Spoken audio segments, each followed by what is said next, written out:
আসসালামু আলাইকুম সুপ্রিয় দাখিল পরীক্ষার্থীবৃন্দ, তোমাদের ইংলিশ সেকেন্ড পেপারে গ্রামার পার্টের মধ্যে অন্যতম একটি টপিক হচ্ছে রাইট ফর্ম অফ ভার্বস। কেন অন্যতম বলছি? কারণ বিগত বছরগুলোতে এই টপিক থেকে কিন্তু তোমাদের নম্বর ছিল 5, কিন্তু আসন্ন পরীক্ষায় তোমরা পাবে 10 নম্বর। সো বুঝতে পারছো টপিকটা তোমাদের জন্য কতটা ইম্পর্ট্যান্ট। তো আমরা সবাই জানি যে রাইট ফর্ম অফ ভার্বস এর কিন্তু অনেক রুলস রয়েছে, কিন্তু পরীক্ষার আগের মুহূর্তে তো আমাদের এত রুলস রিভাইজ করা একটু কঠিনই। আর সেজন্যই আমাদের আজকের এই ভিডিও। আর এই ভিডিওতে আমি রাইট ফর্ম অফ ভার্বস এর সেই রুলসগুলো নিয়ে আলোচনা করব যে রুলসগুলো থেকে বারবার পরীক্ষায় প্রশ্ন এসে থাকে, এবং পাশাপাশি 2টি বোর্ড কোয়েশ্চেন সলিউশন করব যেন তোমরা এই রুলসগুলোর প্রয়োগও বুঝতে পারো। তো চলো রুলসগুলো প্রথমে দেখে নিই, তারপর আমরা 2টা বোর্ড কোয়েশ্চেন সলিউশন করব। খেয়াল করো, রাইট ফর্ম অফ ভার্বস মানে হচ্ছে ভার্বের সঠিক রূপ বসানো। রাইট মানে রাইট ফর্ম অফ ভার্বস মানে কি? ভার্বের সঠিক রূপ বসানো। কিসের ভিত্তিতে আমরা বসাবো? টেন্স, পার্সন এবং নাম্বার অনুসারে। তো রাইট ফর্ম অফ ভার্বস থেকে যখন আমরা প্রশ্নের অ্যান্সার করতে যাব, প্রথমেই আমরা শব্দের তালিকাগুলো এক নজর পড়ে নেব এবং দেখব প্রত্যেকটা ওয়ার্ডের অর্থ আমাদের জানা রয়েছে কিনা। তারপর আমরা পুরো প্যাসেজটা, অর্থাৎ শূন্যস্থানের জন্য যে প্যাসেজটা দেওয়া থাকবে সেটা আমরা রিডিং পড়ে নেব। পরে আমরা অর্থটা বোঝার চেষ্টা করব। তারপর নাম্বার, পার্সন এবং টেন্স অনুসারে আমরা আমাদের শূন্যস্থান পূরণ করব। তো চলো এখন রুলসগুলো দেখে নিই। প্রিপোজিশনের পর ভার্বের সাথে আইএনজি বসবে। অর্থাৎ কোনো সেন্টেন্সে যদি আমরা প্রিপোজিশন দেখি, তাহলে যে ভার্বটা বসাবো, ছক থেকে যে ভার্বটা নিব সেই ভার্বটার সাথে আইএনজি বসিয়ে দেব। যেমন খেয়াল করো, we rise early in the morning for enjoying A morning walk.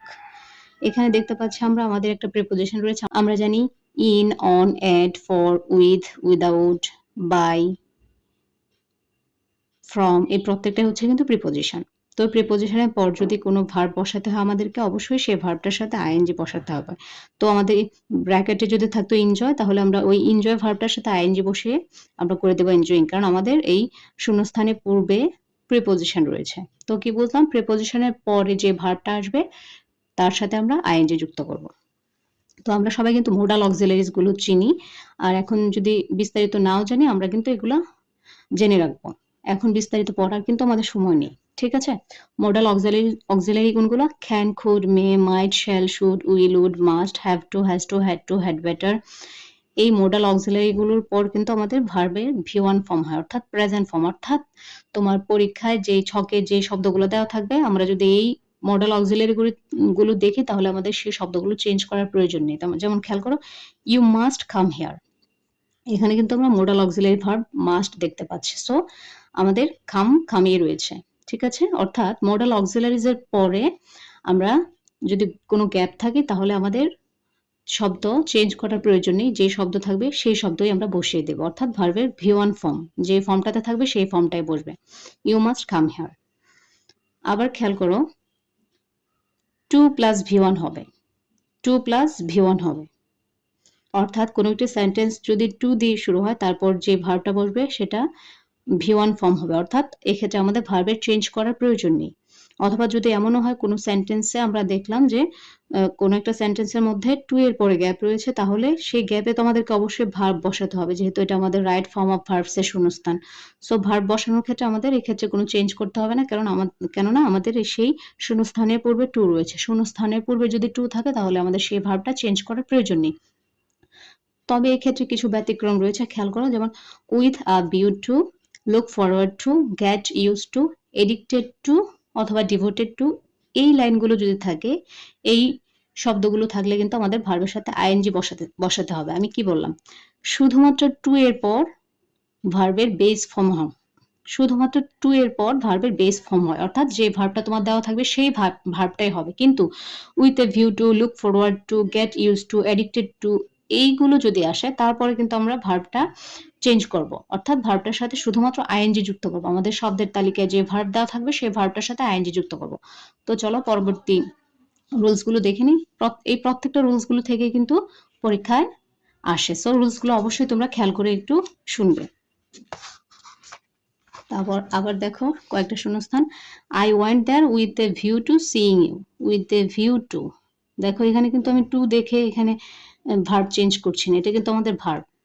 আমরা দেখলাম উইথ এ ভিউ টু, সেজন্য আমাদের ভার্বের সাথে আইএনজি যুক্ত হয়েছে। কিন্তু যদি এখানে শুধু টু থাকতো তাহলে কিন্তু বেস ফর্ম হতো, অর্থাৎ যে ভার্বটা থাকতো সেই ভার্বটাই রাখতাম।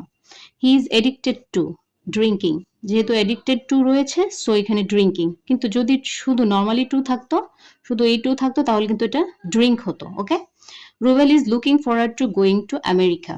লুকিং ফরওয়ার্ড টু মানে লুক ফরওয়ার্ড টু, এরপরে কিন্তু আমাদের ভার্বের সাথে আইএনজি হয়, ভার্বের সাথে আইএনজি হয়। কিন্তু যদি শুধুমাত্র টু থাকতো, আমরা জানি টু প্লাস ভিওন, অর্থাৎ এই ক্ষেত্রে আমাদের টু এর পরে যদি কোনো ভার্ব বসাতে হয় আমাদের কোনো চেঞ্জ করতে হবে না। কিন্তু with a view to, look forward two, addicted two, এগুলা থাকলে আমাদেরকে ভার্ব চেঞ্জ করতে হবে।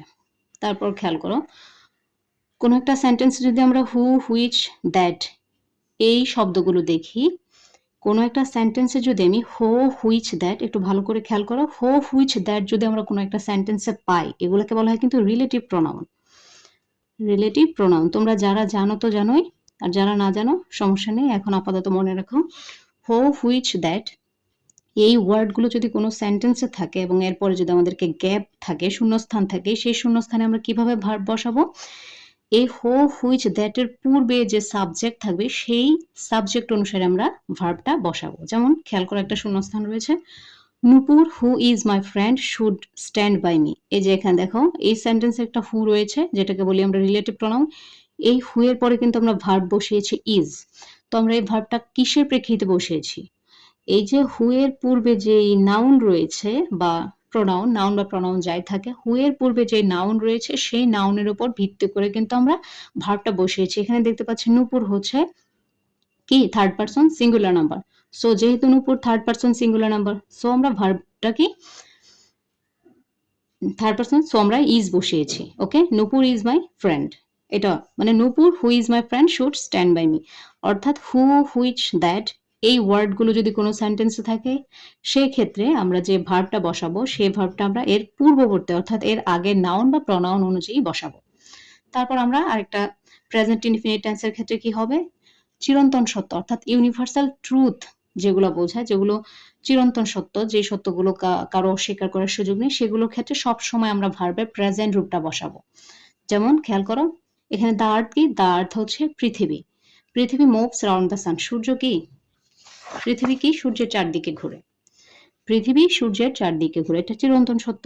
সো আমরা দেখতে পাচ্ছি কি এক্ষেত্রে আমাদের যে ভার্বটা রয়েছে সেই ভার্বটার সাথে কিন্তু ভার্বটা প্রেজেন্ট ফর্ম, ভার্বটা কিন্তু আমাদের এই ফুল সেন্টেন্সটা প্রেজেন্ট টেন্সে রয়েছে এবং ভার্বের সাথে কিন্তু আমরা এস যুক্ত করেছি। কেন যুক্ত করেছি এস? কারণ আমাদের এটা হচ্ছে থার্ড পারসন সিঙ্গুলার, আর সাবজেক্ট যদি থার্ড পারসন সিঙ্গুলার নাম্বার হয় তাহলে আমরা ভার্বের সাথে এস বা ইএস যুক্ত করব। তো এই রিলেটেড আরেকটা দেখো, খেয়াল করো, এখানেও কিন্তু এই দুইটা একই, ঠিক আছে? প্রেজেন্ট ইনডিফিনিট টেন্সের ক্ষেত্রে ভার্বের প্রয়োগ, প্রেজেন্ট ইনডিফিনিট টেন্সের ক্ষেত্রে কিন্তু আমরা ভার্বটা কি করি? হয় ভার্বটা যেরকম থাকে সেরকমই বসাই, আর মাঝে মাঝে কি হয়? ভার্বের সাথে এস বা ইএস যুক্ত করি। এই রুলটা কিন্তু খুব ইম্পর্টেন্ট, তোমরা একটু খেয়াল করে শুনো। আমাদের পরীক্ষায় বক্সের মধ্যে যে ভার্বগুলো দেওয়া থাকবে, আমাদের কি করতে হয়? হয় ভার্বগুলো চেঞ্জ করতে হয়, না হলে যেরকম আছে সেরকমই রাখতে হয়। তো আমরা যখন সেন্টেন্সটা পড়ে দেখব, সেন্টেন্সটা প্রেজেন্ট ইনডিফিনিট টেন্সে রয়েছে, এক্ষেত্রে আমাদের হাতে অপশন রয়েছে, হয় ভার্বটা যেরকম রয়েছে সেরকমই রাখবো, না হয় ভার্বের সাথে এস বা ইএস যুক্ত করব। তো আমরা কখন এস বা ইএস যুক্ত করব? এটা আগে দেখো। যদি সাবজেক্টটা হি, শি, ইট অথবা কোনো সিঙ্গুলার নাউন হয়, আমি আবার বলছি, সাবজেক্ট যদি তোমার হি, শি, ইট, হি, শি, ইট অথবা কোনো সিঙ্গুলার নাউন হয়, এক্ষেত্রে আমরা ভার্বটার সাথে এস বা ইএস যুক্ত করব। কিন্তু হি, শি, ইট বা কোনো সিঙ্গুলার নাউন ছাড়া যদি অন্য কোনো, যেমন আই, উই, দে এগুলা থাকে, তাহলে এক্ষেত্রে আমরা ভার্বটা যেরকম রয়েছে সেরকমই রাখবো। তো দেখো এখানে খেয়াল করো, she goes to school daily. এখানে শি হচ্ছে একটা third person singular number, so আমরা ভার্বটা গো ভার্বের সাথে ইএস যুক্ত করেছি, ঠিক আছে? মনে করো তোমার ব্র্যাকেটে বা ছকে দেওয়া ছিল গো, সেক্ষেত্রে তুমি কি করেছো? গো এর সাথে ইএস যুক্ত করেছো। কেন যুক্ত করেছো? কারণ তোমার সাবজেক্ট হচ্ছে শি, আর শি হচ্ছে থার্ড পারসন সিঙ্গুলার নাম্বার। আর এটাও যদি তোমরা কেউ না বোঝো, তাহলে তোমরা এটা মুখস্থই ধরে নাও, হি, শি, ইট অথবা কোনো নাম, হি, শি, ইট অথবা কোনো নাম যদি থাকে, এক্ষেত্রে তোমরা ভার্বটার সাথে এস বা ইএস যুক্ত করবে। এবং হি, শি, ইট এবং কোনো নাম ছাড়া যদি অন্য কোনো কিছু থাকে, যেমন উই, ইউ, দে, এই ক্ষেত্রে আমরা ভার্বটা চেঞ্জ করব না। ওকে, তো চলো এখানেও দেখো the earth moves round the sun, যেহেতু আর্থ পৃথিবী ছিল একটা নাম, একটা third person singular number, so এই ক্ষেত্রে আমরা কিন্তু ভার্বের সাথে এস যুক্ত করেছি। তো চলো পরবর্তী রুলসগুলো দেখে নিই। এই প্রত্যেকটা রুলসই কিন্তু ইম্পর্টেন্ট, এই প্রত্যেকটা থেকে পরীক্ষায় বারবার আসে। আবার দেখো কয়েকটা example. I walk in the morning, এই যে খেয়াল করো এখানে এর ক্ষেত্রে কিন্তু আমরা ভার্বটা যেরকম সেরকমই, অর্থাৎ ভার্বের V1 ফর্ম, কোনো ইয়েস বা ইয়েস যুক্ত হয় নাই, এটা কিন্তু প্রেজেন্ট ইনডিফিনিট টেন্স। আমি কি বলেছিলাম, প্রেজেন্ট ইনডিফিনিট টেন্সে ভার্বের দুইটা রূপ বসবে, হয় তোমার ছকে যে ভার্বগুলো দেওয়া থাকবে সেই ভার্বগুলো যা রয়েছে তাই থাকবে, অথবা আমরা এস বা ইয়েস যুক্ত করব। তো যখন তখন কিন্তু আমরা কোনো এস বা ইয়েস যুক্ত করিনি, যা রয়েছে যা ছিল তাই দিয়েছি। আবার দেখো শি এর ক্ষেত্রে, যেহেতু শি, ইট, হি, শি, ইট অথবা কোনো সিঙ্গুলার নাউন থাকলে আমরা বলেছিলাম কি ভার্বের সাথে এস বা এস যুক্ত করবো, যেহেতু এখানে শি, সো ভার্বের সাথে আমরা এস যুক্ত করেছি। She plays badminton. It refreshes the mind when one take a walk by the river side. কি এটা আমার, যখন কেউ ওয়াক মানে হাঁটার মাধ্যমে কি হয়, যখন কেউ নদীর ধারে হাঁটে তখন তার মাইন্ড বা মন ফ্রেশ হয়। তো এখানে আমি কি বলেছি, হি, শি, ইট, হি, শি, ইট অথবা কোনো নাম যদি থাকে সেক্ষেত্রে আমরা ভার্বের সাথে প্রেজেন্ট ইনডিফিনিট টেন্স অবশ্যই ভার্বের সাথে এস বা এস যুক্ত করবো। তো এখানে খেয়াল করো, এখানে যেহেতু ইট রয়েছে, আমরা ইট দেখলেই কি চোখ বন্ধ করে আমাদের যে শব্দের তালিকা দেওয়া থাকবে সেখান থেকে যে ভার্বটা নিব সেই ভার্বের সাথে এস বা ইএস যুক্ত করব। সো এখানে ইএস যুক্ত করেছি, সিম্পল। ওকে, তো আরেকটা রুল দেখো, কোনো একটা সেন্টেন্স যদি দেয়ার দিয়ে শুরু হয়, খেয়াল করো দেয়ারের ক্ষেত্রে সাবজেক্ট ও নাম্বার অনুযায়ী কিন্তু আমাদের সিঙ্গুলার বা প্লুরাল ভার্বটা বসাতে হয়। অর্থাৎ কোনো একটা সেন্টেন্স যদি এই দেয়ার দিয়ে শুরু হয়, এক্ষেত্রে আমরা যে ভার্বটা বসাবো সেটা সাবজেক্ট ও পার্সন অনুযায়ী বসাবো। তো এখানে একটা এক্সাম্পল রয়েছে, খেয়াল করো, দেয়ার ব্র্যাকেটে দেওয়া রয়েছে be, a book on the table. Be মানে কি আমরা জানি, বি মানে এম হতে পারে, অথবা ইজ হতে পারে, অথবা আর হতে পারে, অথবা ওয়াজ হতে পারে, অথবা ওয়ার হতে পারে। তো এম ইজ আর কিন্তু আমরা বসাই প্রেজেন্ট ইনডিফিনিট টেন্স, এবং ওয়াজ ওয়ার বসাই পাস্ট ইনডিফিনিট টেন্সের ক্ষেত্রে। তো দেখো there be a book on the table, তো শূন্যস্থানে কি বসবে, হয় এম বসবে, হয় ইজ বসবে, না হলে আর বসবে, না হলে ওয়াজ বসবে, না হলে ওয়ার বসবে। তো আমরা কিভাবে বুঝবো কোনটা বসবে, টেন্সটা যেরকম থাকবে আমরা সেই ভার্বটাই বসাবো। দেয়ার এ বুক, এক্ষেত্রে দেয়ার এর পরবর্তীতে যেই সাবজেক্টটা রয়েছে আ বুক, এর উপর ভিত্তি করে কিন্তু আমরা ভার্বটা বসাবো, দেয়ার আ বুক অন দ্য টেবল। তো এটা বুঝতে পারছি এটা সিঙ্গুলার, এটা ইজ বসবে কারণ এটা present tense. There present indefinite, there is a book on the table, টেবিলের উপরে, এখানে টেবিলের উপরে একটি বই রয়েছে। আবার খেয়াল করো দেয়ার, যেহেতু এখানে বুক সেই কারণে কিন্তু আমি এখানে ইজ দিয়েছি। ওকে, কারণ বুক হচ্ছে একটি সিঙ্গুলার নাউন, সো ইজ দিয়েছি। Okay, there be many people in the room, তো দেয়ার এর পরবর্তীতে আমরা এখানে মেনি পিপল দেখতে পাচ্ছি, সাবজেক্ট মেনি পিপল মানে এটা প্লুরাল ফর্ম, সো এখানে আমরা হয় আর বসাবো, না হলে ওয়ার বসাবো। There are there are many people in the room. Okay, খেয়াল করো দেয়ার এর পরে যদি আমরা কোনো ভার্ব বসাই সেক্ষেত্রে এর পরবর্তীতে যে নাউন বা প্রোনাউন থাকবে তার উপর ভিত্তি করে আমরা ভার্বটা বসাবো। যেহেতু এখানে আবুক ছিল, সো এটা সিঙ্গুলার, ভার্বটা সিঙ্গুলার, আর এখানে মেনি পিপল হচ্ছে প্লুরাল, সো আমরা ভার্বটা দিয়েছি প্লুরাল। আশা করি বুঝতে পেরেছো।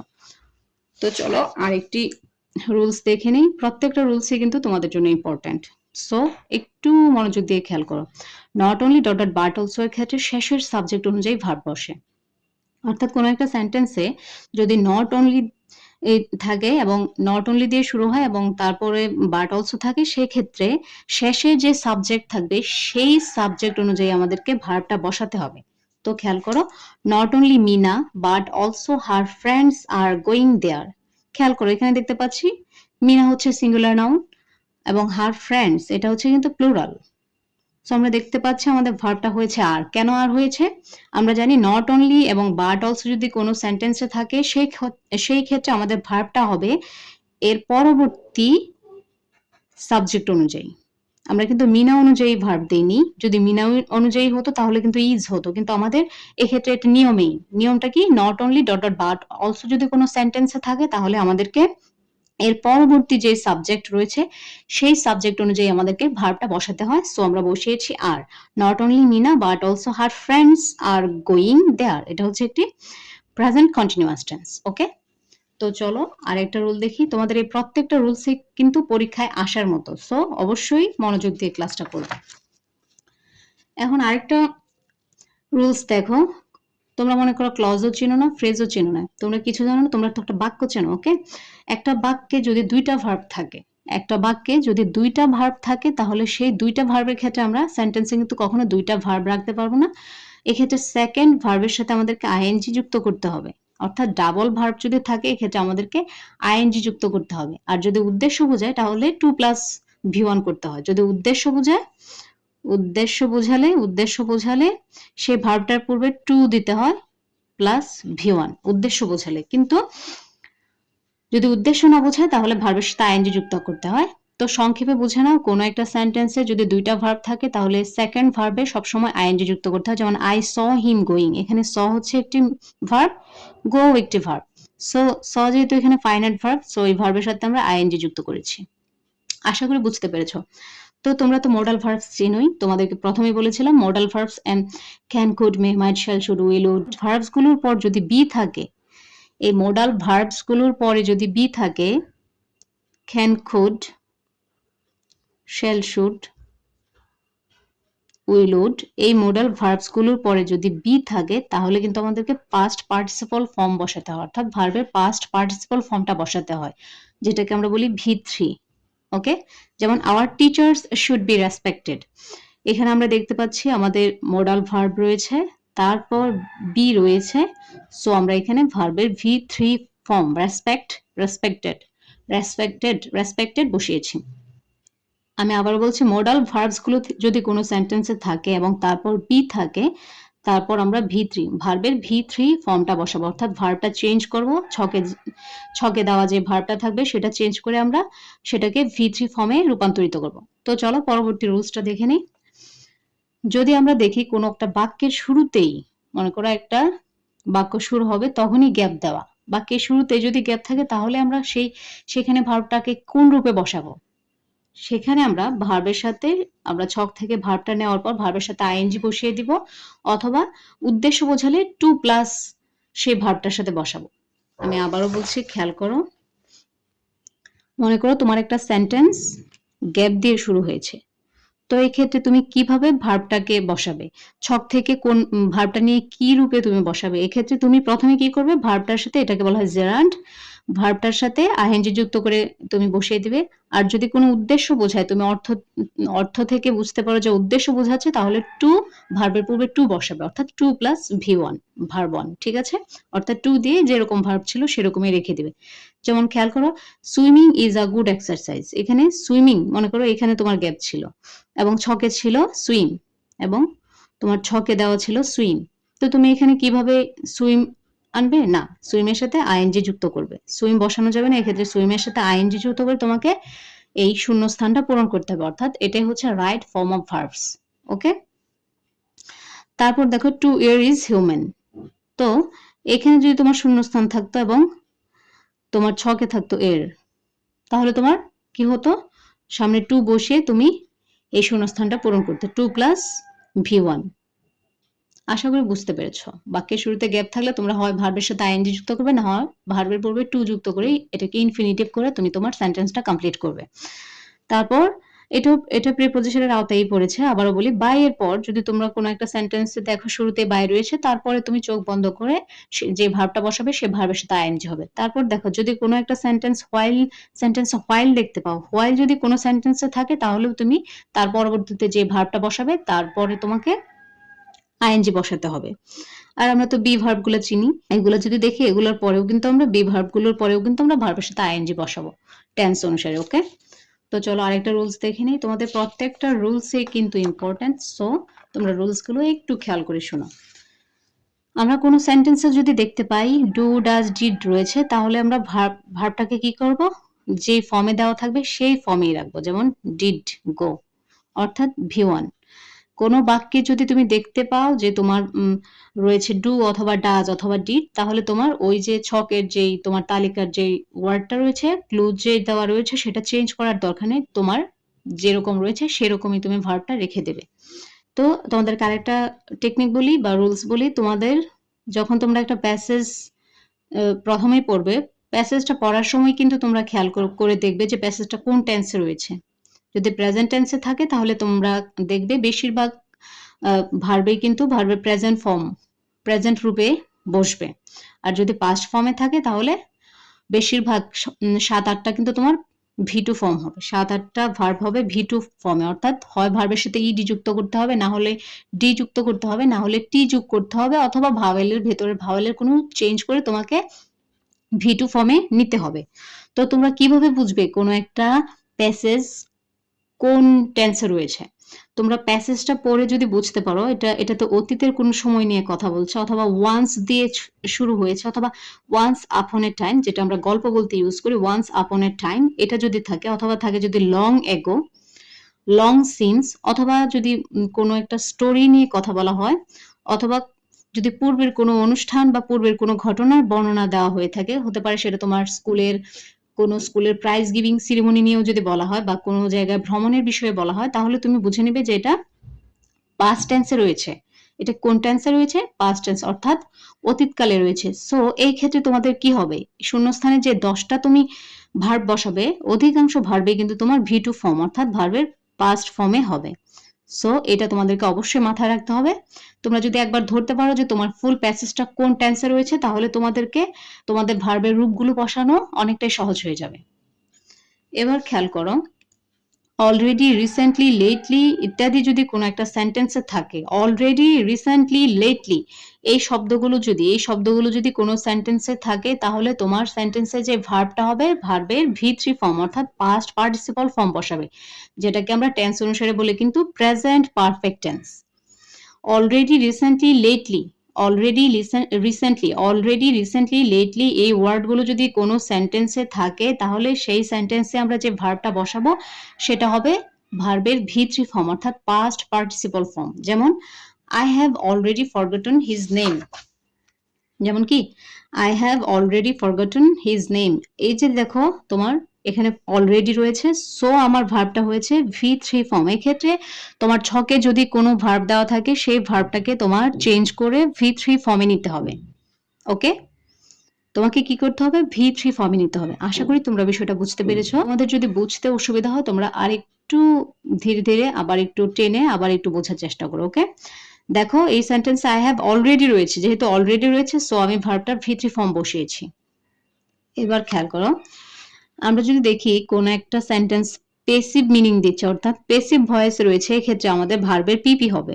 এক্ষেত্রে am, is, are, was, were এর পর আমাদের ভার্বের পিপি হবে। তো আগে আমি এক্সাম্পলটা বলি, তারপর আর একটু এক্সপ্লেন করবো। Smoke is created by fire, এই যে খেয়াল করো, স্মোক মানে কি ধোঁয়া, ইজ ক্রিয়েটেড বাই ফায়ার আগুনের মাধ্যমে কি ধোঁয়া তৈরি হয়। এক্ষেত্রে আমরা দেখতে পাচ্ছি এখানে am, is, are, was, were থেকে ইজ রয়েছে, সো ইজ এর পরে কি ভার্বের V3 ফর্ম বসিয়েছে। এখন তোমরা খেয়াল করো, এই যে স্মোকটা কি নিজে নিজে ধোঁয়া তৈরি করে? ধোঁয়া কি নিজে নিজে তৈরি হয়? নো, এটা কিন্তু আগুনের মাধ্যমে তৈরি হয়। তো আমরা যে সেন্টেন্সটা দেখব নিজে কাজ করতে পারে, যে সেন্টেন্সের সাবজেক্ট নিষ্ক্রিয় থাকবে, অর্থাৎ নিজে কাজ করতে পারবে না, সেটাই হবে প্যাসিভ ভয়েস। আর অ্যাক্টিভ ভয়েসে কিন্তু সাবজেক্ট নিজে সক্রিয় থাকে, সাবজেক্ট নিজেই কাজটা করে। এক্ষেত্রে ধোঁয়া তৈরি হওয়ার কাজ, এই যে স্মোক মানে কি ধোঁয়া, স্মোক মানে ধোঁয়া, ধোঁয়া তৈরি হওয়ার কাজটা কিন্তু ধোঁয়া নিজে নিজে করতে পারছে না। সো এটা হচ্ছে একটি পেসিভ সেন্টেন্স। সো আমরা কোনো সেন্টেন্সে যদি দেখি সেন্টেন্সটা পেসিভ মিনিং দিচ্ছে, এক্ষেত্রে আমাদের এম, ইজ, আর, ওয়াজ, এর পরে ভার্বের V3 ফর্ম, অর্থাৎ পাস্ট পার্টিসিপল ফর্ম বসবে। এছাড়াও তোমার পেসিভ টেন্স চেনার আরেকটা উপায় হচ্ছে, সেন্টেন্সে বাই যদি থাকে তাহলে সেটা হবে পেসিভ সেন্টেন্স, এবং পেসিভ সেন্টেন্সের ক্ষেত্রে am, is, are, was, were এর পর সবসময় ভার্বের 3 নাম্বার রূপ, অর্থাৎ V3 ফর্মটা ইউজ করা হয়। তো চলো পরবর্তীতে কোনো রুলস রয়েছে কিনা দেখি। ওকে, এটা হচ্ছে একদম আমাদের ফাইনাল রুলস। আসলে রাইট ফর্ম অফ ভার্বস এর কিন্তু অনেক রুলস রয়েছে, তো এত রুলস আমাদের পড়ার দরকার নেই। এই রুলসগুলোই তোমাদের ঘুরে ফিরে বারবার পরীক্ষায় আসে, সো তাই নিয়ে আজকের আমার এই ভিডিও। দেখো, কোনো একটা সেন্টেন্স যদি নাও, র্যাপিডলি, কনস্ট্যান্টলি, নাও মানে এখন, র্যাপিডলি মানে কি দ্রুত গতিতে কনস্ট্যান্টলি মানে কি নিরবচ্ছিন্নভাবে, মানে সব সময় চলছে এরকম, এগুলো যদি বাক্যে থাকে তাহলে ভার্বটা আইএনজি হবে। এবং তোমরা অবশ্যই খেয়াল রাখবে নাও, র্যাপিডলি, কনস্ট্যান্টলি এই ওয়ার্ডগুলো যে বাক্যে থাকবে সে বাক্যটা অবশ্যই কন্টিনিউয়াস টেন্সে থাকবে। সেটা হয় প্রেজেন্ট কন্টিনিউয়াস, না হয় পাস্ট কন্টিনিউয়াস। এরকম প্রেজেন্ট বা পাস্ট কন্টিনিউয়াস টেন্সে যদি ওরকম সেন্টেন্সগুলোতে যদি আমরা নাও, র্যাপিডলি, কনস্ট্যান্টলি এই ৩টা ওয়ার্ড দেখতে পাই তাহলে আমাদের ভার্বটা যেটা থাকবে ছকে সে ভার্বের সাথে আমরা আইএনজি যুক্ত করে নেব। যেমন the population is increasing rapidly, কি জনসংখ্যা কি দ্রুত গতিতে বৃদ্ধি পাচ্ছে। দ্য পপুলেশন ইজ ইনক্রিজিং, এই যে দেখো যেহেতু আমার বাক্যে র্যাপিডলি রয়েছে, সো র্যাপিডলি যেহেতু রয়েছে আমাদের এই সেন্টেন্সটা কিন্তু প্রেজেন্ট কন্টিনিউয়াস টেন্স। সো আমরা ইনক্রিজের সাথে ইনক্রিজ থেকে ইনক্রিজের সাথে আমরা আইএনজি যুক্ত করেছি, করে আমরা ইনক্রিজিং র্যাপিডলি বানিয়েছি। অর্থাৎ নাও, র্যাপিডলি, কনস্ট্যান্টলি এই শব্দগুলো কোনো বাক্যে থাকলে আমরা সেই ভার্বটার সাথে আইএনজি যুক্ত করব, ব্যাস সিম্পল। তো চলো আমাদের যে বিগত বোর্ড কোয়েশ্চেনগুলো রয়েছে সেগুলো একটু সমাধান করি। এই যে এক্সারসাইজটা নিয়েছি এটি হচ্ছে তোমার ঢাকা বোর্ড 2019 সালের, খেয়াল করো। এখন আমি এতক্ষণ যে রুলসগুলো তোমাদের সামনে আলোচনা করলাম, তোমরা খেয়াল করবে এই রুলসগুলো কিভাবে আমরা প্রয়োগ করব। তো আমাদের পরীক্ষায় কিন্তু রাইট ফর্ম অফ ভার্বস এর জন্য এভাবে ছক দেওয়া থাকবে। হতে পারে ছকে তোমার 8টা শব্দ দেওয়া আছে, এমনও হতে পারে 10টা বা 11টাও দেওয়া থাকতে পারে। যদি বেশি শব্দ দেওয়া থাকে, যেগুলো আমরা এগুলো জানি সবগুলো কিন্তু ভার্ব, এই শব্দগুলো প্রত্যেকটাই ভার্ব, কারণ আমরা প্রত্যেকটা ভার্ব থেকে কিন্তু ভার্বের সঠিক রূপটা শূন্য স্থানে বসাবো। তো যদি দেখো তোমরা 8টা রয়েছে তার মানে বুঝে নিবে যে এখান থেকে কোনো একটা ওয়ার্ড 2বার ইউজ করা যাবে, বা 11টা থাকলে কোনো একটা ওয়ার্ড ইউজ করব না আমরা। তো এখানে যেহেতু 8টা রয়েছে আমাদের বুঝতে হবে যে এখান থেকে একটা ওয়ার্ড হয়তোবা 2বার ইউজ করা হবে বা 3বার, ঠিক আছে। তো চলো এখানে দেখতে পাচ্ছি এটা হচ্ছে ঢাকা বোর্ড 2019 সালের একটা প্রশ্ন, পেট্রিয়টিজম দেশপ্রেম নিয়ে এসেছে। সো খেয়াল করো। তো প্রথমে আমরা শব্দ তালিকায় যে ওয়ার্ডগুলো রয়েছে সেগুলো দেখে নেব। এটা কি থিঙ্ক মানে কি চিন্তা করা, অনার মানে সম্মানিত, ইন্সপায়ার মানে অনুপ্রেরণা, স্যাক্রিফাইস মানে উৎসর্গ করা, রিমেম্বার মানে স্মরণ করা, ডিফেন্ড মানে কি রক্ষা করা, বি মানে কি, বি মানে আমরা জানি কোনো একটা ওয়াজ, ওয়ার, কোনো একটা ক্লুতে যদি বি দেওয়া থাকবে তার মানে বিতে আমরা ধরে নেব এম রয়েছে, ইজ রয়েছে, আর রয়েছে, ওয়াজ রয়েছে, ওয়ার রয়েছে। এম ইজ আর বসাবো আমরা যখন সেন্টেন্সটা প্রেজেন্ট টেন্সে হয়, আর ওয়াজ ওয়ার বসাবো যখন সেন্টেন্সটা পাস্ট টেন্সে হয়। ডাই মানে মারা যাওয়া, থিঙ্ক মানে চিন্তা করা। তো আমরা এখন যদি প্যাসেজটা পড়ি, patriotism is a noble virtue it, এটা একটা প্রেজেন্ট পেট্রিয়টিজম সম্পর্কে বলেছে। দেখতে পাচ্ছি এখানে ইজ দিয়ে শুরু হয়েছে। সো এটা যদি পাস্ট হতো আমরা দেখতাম কিন্তু ওয়ান্স আপন এ টাইম বা অতীত নির্দেশক কোনো ইয়েস্টারডে থাকতো, লাস্ট নাইট, লাস্ট ডে থাকতো, অথবা লং এগো, লং সিন্স থাকতো। ওকে, সেক্ষেত্রে আমরা ধরে নিতাম আমাদের পুরো এই যে অনুচ্ছেদটা বা পুরো এই শূন্যস্থানে ভি2 ফর্ম অর্থাৎ ভার্বের পাস্ট ফর্ম বেশি ইউজ হতো। ওকে, তো আমরা এটা আগে দেখি। Patriotism is a noble virtue, দেশপ্রেম হচ্ছে একটি মহৎ গুণ। It blanks a man to shed the last drop of blood to blank the freedom than a beast. Patriotism দেশপ্রেম হচ্ছে একটি মহৎ গুণ। তো এখানে আমরা দেখতে পাচ্ছি ইট রয়েছে। তো it a man to shed the, it কি করে, এটা করে এ ম্যানকে একটা মানুষকে, টু শেড, শেড অর্থ হচ্ছে ঝরানো, যেটাকে বলা হয় ঝরানো, ঝরানো। এক্ষেত্রে the last drop of blood, blood মানে কি রক্ত, ড্রপ বিন্দু, রক্তবিন্দু, মানে দানে বিস্ট, একজন দেশপ্রেমী কি করে তার ইট দেশপ্রেম একটা ব্যক্তিকে কি করে, দেশপ্রেম একটা ব্যক্তিকে দেশের স্বাধীনতা অর্জনের জন্য রক্ত ঝরাতে কি করে, অনুপ্রাণিত করে। তো এই ক্ষেত্রে অনুপ্রাণিত কিন্তু হবে ইন্সপায়ার্স, ইন্সপায়ার, এখানে ওয়ার্ড রয়েছে ইন্সপায়ার। যেহেতু ইট আমি বলেছিলাম হি, শি, ইট অথবা কোনো নাউন থাকলে আমরা ছক থেকে যে ভার্বটা নিব সেই ভার্বের সাথে এস বা ইয়েস যুক্ত করব। সো এখানে ইন্সপায়ারকে আমরা ইন্সপায়ার্স বলবো, ইন্সপায়ার্স মানে অনুপ্রাণিত করে, আমরা ইন্সপায়ারের সাথে এস যুক্ত করেছি যেহেতু ইট হচ্ছে থার্ড পারসন সিঙ্গুলার নাম্বার। এছাড়া এটাও যদি তুমি না বোঝো, হি শি ইট অথবা কোনো নাম থাকলে সেক্ষেত্রে আমরা ভার্বের সাথে এস বা ইয়েস যুক্ত করব। আবারও পড়ছি, patriotism is a noble virtue, একটা মহৎ গুণ। It inspires a man to shed the last drop of blood to এই যে এসেছে টু। আমি কি বলেছিলাম? টু যদি থাকে তাহলে ভার্বের V1 ফর্ম অর্থাৎ ভার্বটা যে রূপে থাকবে সেই রূপটাই বসাতে হবে। এটা হবে টু ডিফেন্ড। ডিফেন্ড মানে কি? রক্ষা করা। ডিফেন্ড মানে হচ্ছে রক্ষা করা। টু ডিফেন্ড হবে। এটা ডিফেন্ডেই থাকবে যেহেতু আমি বলেছিলাম, আমি কি বলেছিলাম যে টু এর পর আমরা যে ভার্বটা বসাবো সেই ক্ষেত্রে আমাদের ভার্ব চেঞ্জ করার দরকার নাই, কারণ এটা V1 ফর্ম হবে। To plus V1 to to defend the freedom than a beast. অর্থাৎ আমরা যেহেতু জানি পেট্রিয়টিজম অর্থাৎ দেশপ্রেম হচ্ছে একটি মহৎ গুণ, সো এই গুণটি যার মধ্যে থাকবে সে কি হবে? তার দেশকে রক্ষা করার জন্য তার দেহের শেষ রক্তবিন্দু ঝরিয়ে হলেও সে দেশের স্বাধীনতা রক্ষা করতে সবসময় সচেষ্ট থাকবে। আ ম্যান উইদাউট পেট্রিয়টিজম, যার মধ্যে দেশপ্রেম নেই, blank not better than a beast, সে কিন্তু পশুর চেয়ে উত্তম না, সে অনেকটা পশুর মতোই যার মধ্যে দেশপ্রেম নেই। So a man without patriotism আমাদের শব্দের তালিকায় কিন্তু বি ছিল। বি মানে am is are was were. So যেহেতু দেখতে পাচ্ছি এটা একটা প্রেজেন্ট সেন্স দিচ্ছে, চিরন্তন সত্য কথা, সো এখানে হবে is. A man without patriotism, যার মধ্যে দেশপ্রেম নেই, is not better than a beast, সে কিন্তু পশুর চেয়ে উত্তম নয়, সে অনেকটা পশুর মতো যার মধ্যে দেশপ্রেম নেই। ওকে, তো পরবর্তীতে দেখি। আ ট্রু পেট্রিয়ট, একজন প্রকৃত দেশপ্রেমিক, ব্ল্যাঙ্ক বাই অল। এই যে আমরা এখানে সেন্টেন্সে মনে করো আমি এই লাইনগুলোর কোনো অর্থই জানি না, কিন্তু আমি দেখতে পাচ্ছি আমার এই সেন্টেন্সটাতে বাই রয়েছে, তার মানে এই সেন্টেন্সটা পেসিভ ফর্মে রয়েছে, অর্থাৎ এটা আমাদেরকে একটা পেসিভ অর্থ দিবে। এ ট্রু পেট্রিয়ট একজন সত্যিকারের দেশপ্রেমী, যেহেতু বাই অল রয়েছে সো এখানে হবে, আমার ছকে ছিল কি কি?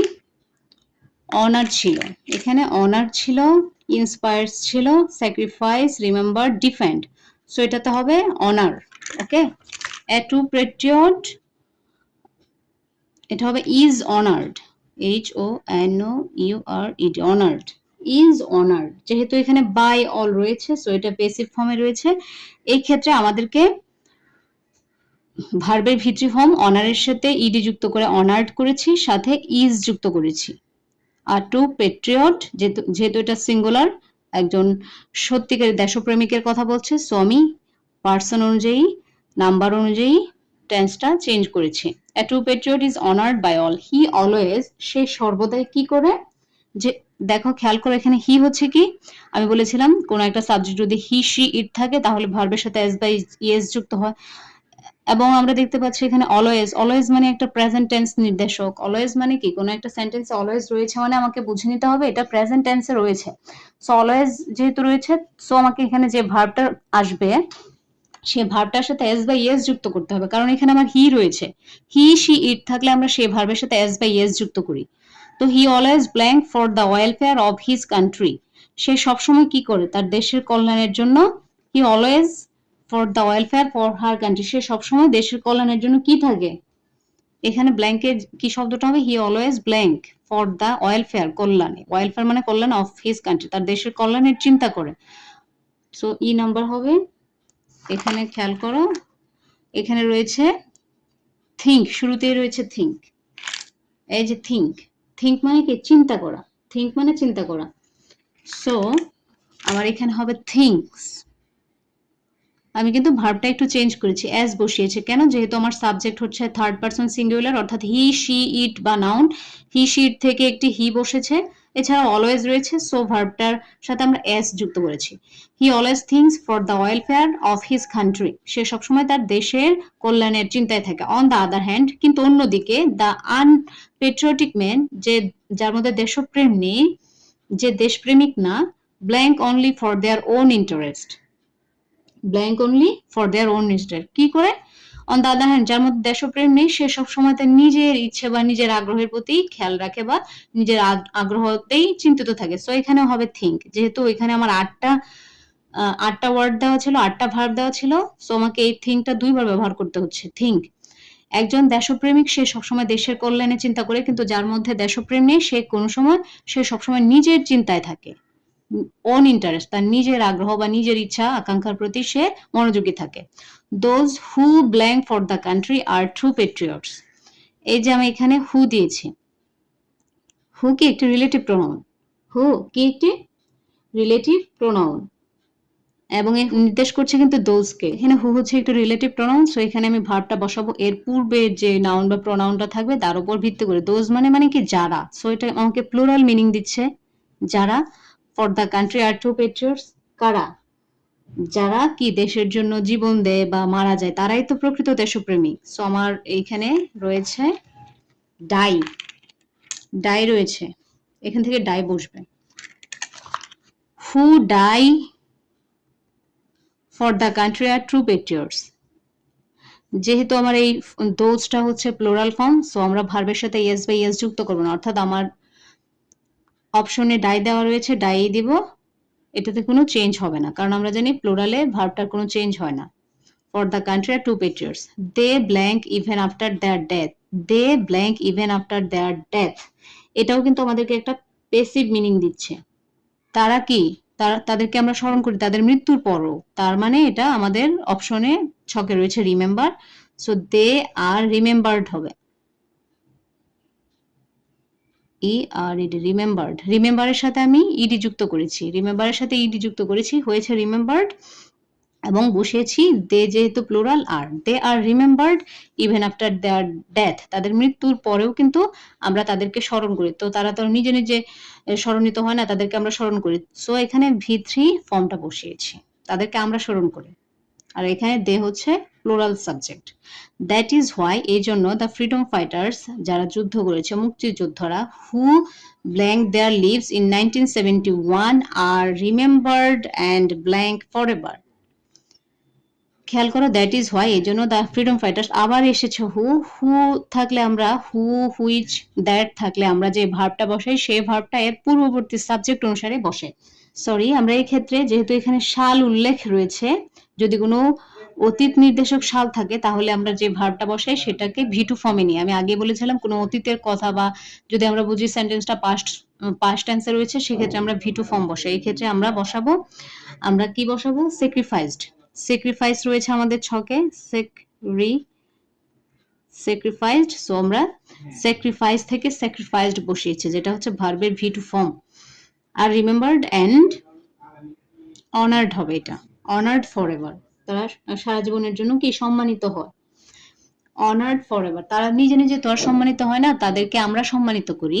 সো এই ক্ষেত্রে খেয়াল করো, এই যে আমার লাস্ট ওয়ার্ড রয়েছে অনার, লাস্ট ওয়ার্ড রয়েছে ওয়ানার, কারণ আমরা থিঙ্ক লিখেছি, ডাই, ডিফেন্ড, রিমেম্বার, স্যাক্রিফাইস, মাত্র আই যেটা দিয়েছে স্যাক্রিফাইসড, ইন্সপায়ার তো শুরুতেই দিয়েছিলাম, তো অনার্ড বাকি রয়েছে, honoured and honored, HONOUR, honored, remembered and honored forever, তারা সারা জীবনের জন্য কি সম্মানিত হয়। যেহেতু আমাদের এই সেন্টেন্সটা, এই পুরোটা সেন্টেন্সে আমাদেরকে কিন্তু পেসিভ সেন্স দিয়েছে, অর্থাৎ পেসিভ অর্থ দিয়েছে, কারণ আমরা জানি কি ফ্রিডম ফাইটার্সরা কিন্তু নিজে নিজে মৃত্যুর পর সম্মানিত হতে পারে না, তাদেরকে আমরা সম্মান দিই। সো এই ক্ষেত্রে আমরা V3 ফর্ম বসিয়েছি। এখানে আমরা দেখতে পাচ্ছি তাদেরকে যে আমরা স্মরণ করি, তারা তো নিজেদেরকে নিজেরা স্মরণ করতে পারে না, আমরা তাদেরকে স্মরণ করে। সো এই পুরোটাই কিন্তু একটা পেসিভ সেন্স দিচ্ছে। সো আমরা এখানেও আর রিমেম্বার্ড ভার্বের V3 ফর্মটা বসিয়েছি। তো আশা করি তোমরা ঢাকা বোর্ড 2019 সালের, হ্যাঁ 19 সাল, এটা ঢাকা বোর্ড 2019 সালের রাইট ফর্ম অফ ভার্বস, তোমরা এটা বুঝতে পেরেছো। এবার দাখিল 2019 সালের একটি বিগত প্রশ্ন তোমাদের সামনে আমি সলভ করব। এটা দাখিল 2020, এটা দাখিল 2020 সালের প্রশ্ন। তো এই ক্ষেত্রে প্রথমে আমরা যে শব্দের তালিকা দেখতে পাচ্ছি, ওভারকাম মানে জয় করা, রাইজ মানে জেগে ওঠা, বি মানে এখানে এম ইজ আর ওয়াজ রয়েছে, এনজয় মানে উপভোগ করা, কেম মানে CAME, কেম মানে এসেছিল, খাম থেকে কেম V2 ফর্মে রয়েছে, সাফার মানে ভোগ করা, ওয়াক মানে হাঁটা, পলট মানে দূষিত হওয়া, হ্যাভ মানে আছে, বি মানে আবারও, এখানে বি মানে am is are was were সবই আছে এখানে, বি মানে এখানে পাঁচটা রয়েছে, present time is are, past time was were. তো চলো আমরা প্যাসেজটা, তোমরা প্রথমে প্যাসেজটা পড়ে নেবে। প্যাসেজটা আমি এক এক করে পড়ি, প্লাস ভার্বের সঠিক রূপটাও বসাই। There blank different kinds of exercise. There মানে এখানে ডিফারেন্ট কাইন্ডস, অনেক রকম অফ এক্সারসাইজ। মানে কি এক্সারসাইজ মানে তো ব্যায়াম, শারীরিক ব্যায়াম কি বিভিন্ন রকমের হয়। সো দেয়ার যেহেতু সাবজেক্টটা আমার দেয়ার রয়েছে, দেয়ারের পর যদি কোনো গ্যাপ থাকে, এটা কিন্তু আমাদের রুলসে ছিল, দেয়ারের পর যদি কোনো ভার্ব বসাতে হয় সেক্ষেত্রে ভার্বটা বসাবো আমরা এর পরবর্তীতে যেই সাবজেক্ট থাকবে সেই সাবজেক্টের উপর ভিত্তি করে। সো এখানে সাবজেক্ট হচ্ছে ডিফারেন্ট কাইন্ডস মানে বিভিন্ন রকমের, এবং সাবজেক্ট আমরা দেখতে পাচ্ছি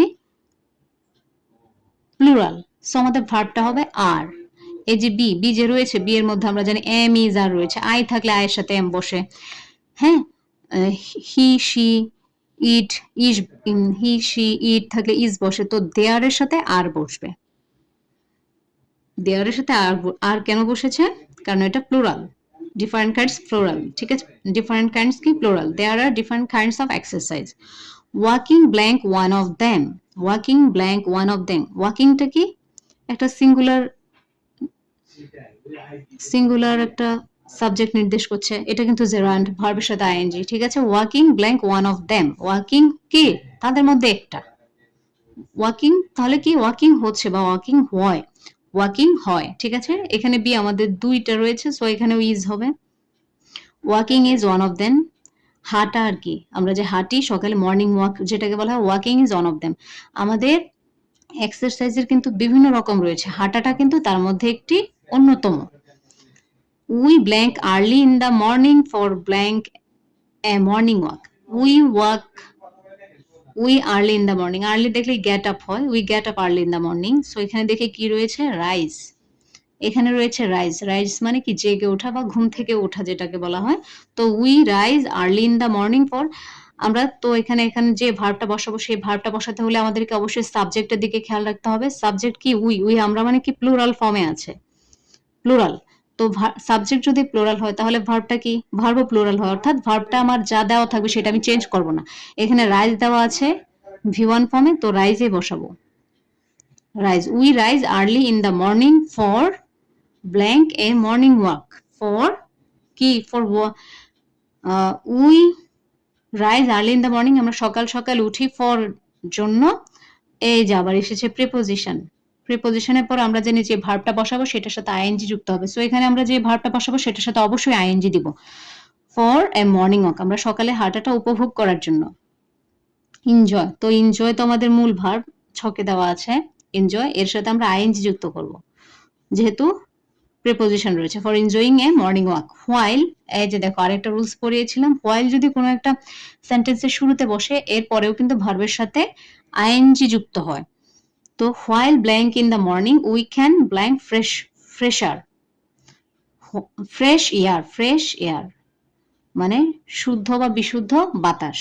হোয়াইল ইন দ্য মর্নিং, যখন হাঁটি, উই ক্যান কি করি, উই ক্যান হ্যাভ, আমরা কি পেতে পারি, আমরা যখন সকালে হাঁটি তখন কিন্তু আমরা ফ্রেশ বা বিশুদ্ধ বাতাসটা পেতে পারি। সো হোয়াইলের সাথে যদি ভার্বের সাথে আইএনজি দেই, ওয়াক রয়েছে এখানে, ওয়াকিং হবে।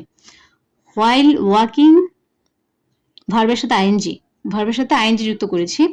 While walking in the morning, যখন আমরা সকালে হাঁটি, উই ক্যান হ্যাভ, আমরা পেতে পারি ফ্রেশ এয়ার, একটা বিশুদ্ধ বাতাস। হ্যাভ দিয়েছি, এই যে হ্যাভ, ওকে।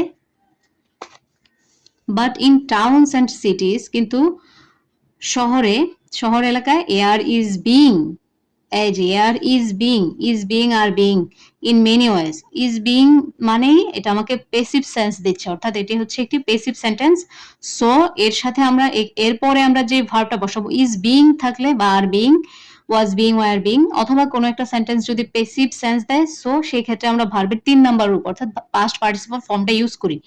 এখানে যেহেতু দেখতে পাচ্ছি ইয়ার, এখানে রয়েছে আমার ছকে পলুট রয়েছে, ওভারকাম, পলুট মানে দূষিত করা, সো আমাকে পলুটই হবে, পলুটেড, ইজ বিং পলুটেড, দূষিত হয়, ইন মেনি ওয়েজ, শহরের যে বাতাস রয়েছে সেটা কিন্তু বিভিন্ন ভাবে দূষিত হয়। এটা পলুটেড কেন বসিয়েছে, এয়ার ইজ বিং, এটা আমাদেরকে একটা পেসিভ সেন্স দিচ্ছে, এটা আমাদেরকে একটি পেসিভ সেন্স দিচ্ছে। পেসিভ কিভাবে বুঝবো, আমাদের যে সাবজেক্ট রয়েছে এয়ার যে পলুটেড হয়, এই এয়ার তো নিজে নিজে পলুটেড হয় না, নিজে নিজে দূষিত হয় না, এটা কি দূষিত হয়, নিজ নিজে হয় না, এবং এটা হচ্ছে একটি বস্তুবাচক সাবজেক্ট। সো যেটা যেটা নিজে নিজে কাজটা করে না, দূষিত হওয়ার কাজটা যেহেতু আর নিজে নিজে করে না, সো এই সেন্টেন্সটা হচ্ছে পেসিভ সেন্সে, অর্থাৎ পেসিভ সেন্টেন্স। এক্ষেত্রে আমরা ভার্বের সাথে ইডি যুক্ত করেছি, ইন মেনি ওয়েজ। বাতাসটা কি, শহরের বাতাস বিভিন্নভাবে দূষিত হয়। অ্যাজ এ রেজাল্ট, যার ফলশ্রুতিতে, people blank from different problems, লোকজন কি করে, ফ্রম ডিফারেন্ট প্রবলেমস, বিভিন্ন সমস্যায় কি, আমরা জানি একটা অ্যাপ্রোপ্রিয়েট প্রিপোজিশন রয়েছে, সাফার ফ্রম। এই যে খেয়াল করো, তোমাদের এখানে রয়েছে সাফার ফ্রম, খেয়াল করেছো তোমরা? প্রত্যেকটা গ্রামার আইটেম কিন্তু একটার সাথে আরেকটা related.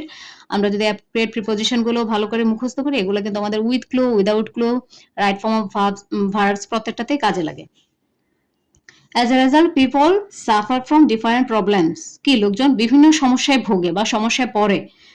Two blank this problem, people and the government should blank forward.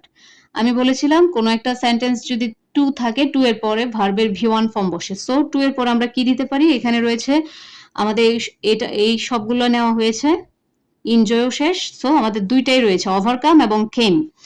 So এখানে ওভারকাম হবে না খেম হবে, চলো দেখি। টু খেম দিস প্রবলেম, পিপল, এই সমস্যায় আসতে হবে না, to overcome this problem. To এর পর যেহেতু ভি ওয়ান ফর্ম হয় ভার্বের, সো ওভারকাম, ওভারকামই রাখবো, এটা চেঞ্জ হবে না।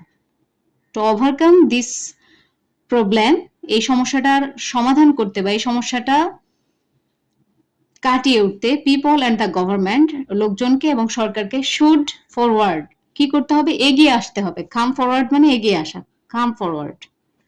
এই যে এখানে মোডাল ভার্ব রয়েছে শুড, আমরা জানি should, could, may, might, will, would, এরপরে যদি কোনো ভার্ব আসে তাহলে আমরা ভার্বের ভি ওয়ান ফর্ম অর্থাৎ বেস ফর্মটা বসে। কিন্তু দেখা যাচ্ছে আমাদের যে ক্লু রয়েছে সেখানে রয়েছে খেম, যা হচ্ছে ভার্বের ভি টু ফর্ম। তো আমরা কিন্তু ভি টু ফর্ম বসাতে পারবো না, যেহেতু এখানে রয়েছে শুড। অর্থাৎ আমরা জানি মোডাল ভার্বের পর যদি কোনো ব্ল্যাঙ্ক আসে, অর্থাৎ শূন্যস্থান আসে, তাহলে আমরা সেই ব্ল্যাঙ্কে ভার্বের ভি ওয়ান ফর্মটা বসাই। তো আমরা খেম না বসিয়ে, আমরা এখান থেকে খেম না বসিয়ে আমরা কাম বসিয়েছি। আর আমরা এটাও জানি কাম ফরওয়ার্ড, এই শব্দটার অর্থ হচ্ছে এগিয়ে আসা। তো টু ওভারকাম দিস প্রবলেম, এই সমস্যাটা কাটিয়ে উঠতে, the people and the government, লোকজন এবং সরকারকে, শুড কাম ফরওয়ার্ড, এগিয়ে আসতে হবে। তো এই ছিল আমার আজকের ভিডিও। আমি পুরো ভিডিওতে আলোচনা করেছি কিভাবে আমরা রাইট ফর্ম অফ ভার্বস এর ক্ষেত্রে আমাদের যে ছকে শব্দগুলো দেওয়া থাকবে, অর্থাৎ যে ভার্বগুলো দেওয়া থাকবে, সেই ভার্বগুলো কিভাবে সাবজেক্ট, পার্সন এবং টেন্স অনুসারে, নাম্বার, পার্সন এবং টেন্স অনুসারে কিভাবে আমরা শব্দগুলো কারেকশন করে সঠিক ফর্মটা, অর্থাৎ ভার্বের সঠিক রূপটা লিখবো সাবজেক্টের সাথে বা টেন্সের সাথে, সাবজেক্টের সাথে বা টেন্সের সাথে মিল রেখে। তো এই ক্ষেত্রে আমাদেরকে কি বিষয়ে খেয়াল রাখতে হবে, আমাদেরকে দেখতে হবে সাবজেক্টটা সিঙ্গুলার না প্লুরাল, এর উপর ভিত্তি করে আমাদের অনেক টেন্স আসে, এর উপর ভিত্তি করে আমাদের অনেক শূন্যস্থান আসে। সাবজেক্ট সিঙ্গুলার হলে ভার্বটা সিঙ্গুলার, অর্থাৎ ভার্বের সাথে এস বা এস যুক্ত করবো। সাবজেক্ট প্লুরাল হলে ভার্বটা প্লুরাল হবে, অর্থাৎ আমরা কোনো চেঞ্জই করব না। তারপর প্রিপোজিশন হলে প্রিপোজিশনের পরে আইএনজি বসাবো, টু এর পরে ভার্বের ভি ওয়ান রূপ বসাবো। তারপর মডাল অক্সিলারিজ থাকলে মডাল অক্সিলারিজ এর পরে আমরা ভার্বের যে রূপটা থাকবে সেটার কোনো চেঞ্জ হবে না, ভি ওয়ান ফর্মেই রাখবো। এছাড়াও যদি আমরা কোনো সেন্টেন্স পেসিভ মিনিং দেয় বুঝি, তাহলে সেক্ষেত্রে আমরা ভার্বের ভি থ্রি ফর্ম বসাবো। হোয়াইলের ক্ষেত্রেও ভার্বের পরবর্তীতে ভার্ব আসলে আমরা ভার্বের সাথে আইএনজি বসাবো। শুড বি, উড বি, এক্ষেত্রেও আমরা ভার্বের পাস্ট পার্টিসিপল ফর্মটা বসাবো। তো মোট কথা হচ্ছে, আমাদের দাখিল পরীক্ষায় কিন্তু আমাদের বেসিক যেই রাইট ফর্ম অফ ভার্বস এর রুলস গুলো থাকে সেখান থেকে আসবে। তো তোমরা এগুলো খুব মনোযোগ দিয়ে প্র্যাকটিস করবে এবং বিগত বোর্ডগুলো প্র্যাকটিসের মাধ্যমে আশা করি তোমরা পরীক্ষায় 10 এ 10 পাবে। ওকে, এই ছিল আজকের video. Till then keep learning and keep growing. আল্লাহ হাফেজ।